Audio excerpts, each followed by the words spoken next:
This is a lane search, lane alert signal, and you can turn it off. This truck has a lot of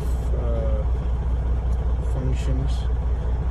It has a sensor wherein if you're in a cruise mode, it will slow down your truck automatically if the other truck stops.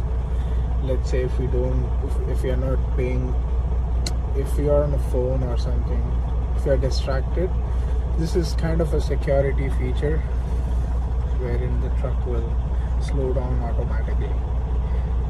If the truck in the front is slowing down, that's when this will perform.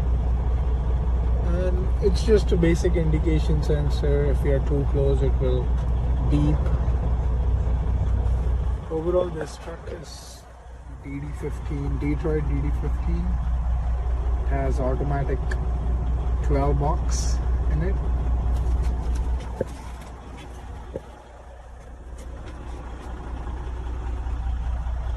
And it has a CD radio.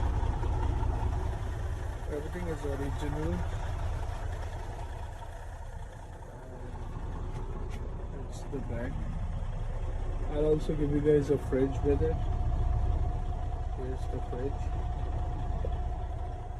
That's the blower, just in case you need. Yeah, I mean, that is it. It has a APU right here.